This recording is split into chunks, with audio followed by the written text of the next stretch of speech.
Halo sobat, tema kali ini cukup menantang dan membutuhkan adrenalin yang berjudul Kiblat Bali dilihat dari India, Indonesia, dan Australia.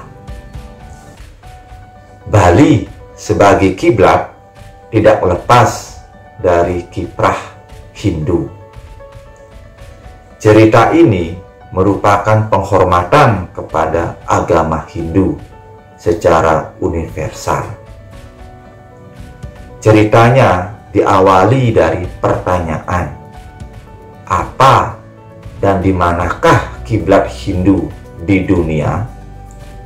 Jawabnya, Gunung Himalaya yang ada di India. Karena umat Hindu ada di seluruh belahan dunia, kiranya tidak semua orang sanggup ke India. Beragam alasan. Misal karena tidak ada biaya untuk ke sana. Untuk memudahkan dalam mengaksesnya, maka kiblat Hindu didekatkan kepada penganutnya. Kita contohkan di Indonesia. Apa dan di manakah kiblat Hindu di Indonesia? Jawabnya, Gunung Semeru yang ada di Pulau Jawa. Karena alasan tertentu pula, tidak semua orang dapat berkunjung ke sana. Dari sini, Hindu didekatkan lagi. Dibalah di Bali. Apa dan di manakah kiblat Hindu di Bali? Jawabnya, Gunung Agung yang ada di Kabupaten Karangasem. Untuk memudahkan umat Hindu yang ada di Bali untuk memujanya, maka dibangunlah Puro Basukian sebagai cikal bakal Puro Besakih. Karena tidak setiap saat umat Bali bisa ke Puro Besakih, maka pura dibangun di sekitaran lingkungannya, yakni Puro Desa, Puro Puseh, dan Puro Dalem. Untuk lebih mendekatkan Sang Pencipta kepada pengikutnya, maka di setiap rumah dibangun lagi merajan atau sanggah. Bahkan untuk mendekatkannya lagi, kadang di kamar tidur disematkan pelangkiran. Apa makna yang ingin disampaikan dari fenomena di atas? Secara filosofis, maknanya menerjemahkan dan mengejawantahkan kosmosentris yang abstrak ke ranah teosentris. Selanjutnya, mengimplementasikan teosentris ke wadah antroposentris dan bahkan logosentris. Singkatnya, mendekatkan cahaya diri dengan cahaya penciptanya. Karena cahaya itu satu, yaitu Brahman itu sendiri.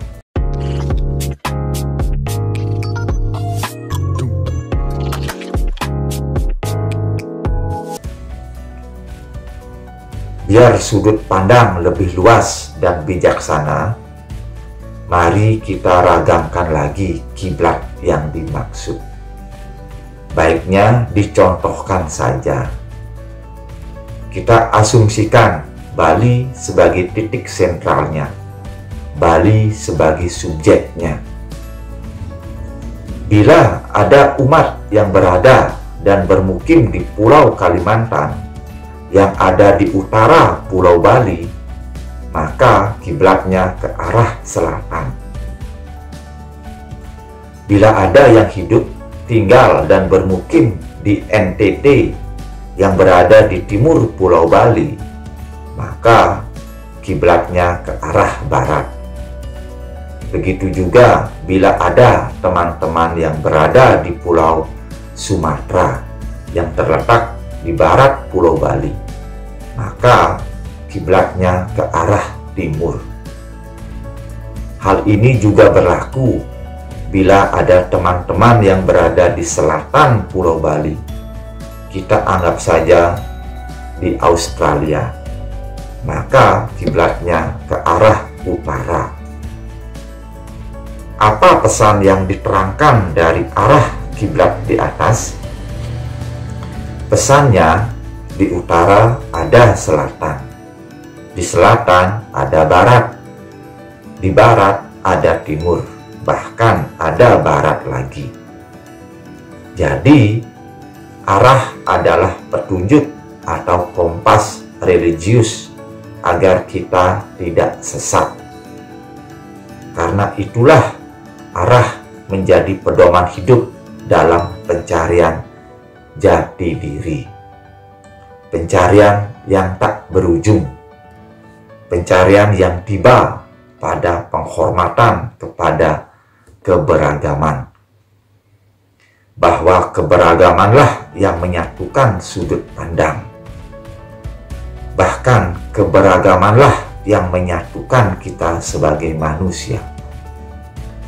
Jadi kiblat adalah cara sekaligus tujuan dalam mengindahkan sudut pandang.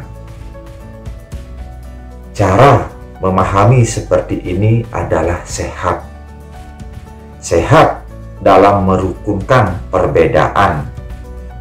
Pendeknya, sehat dan sehati dalam mengagungkan peradaban.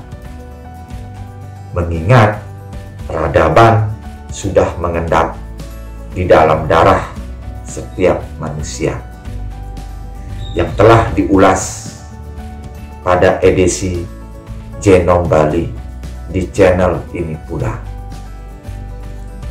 Demikianlah sobat, cerita kali ini mudah-mudahan dipahami. Sampai jumpa di cerita selanjutnya. Terima kasih.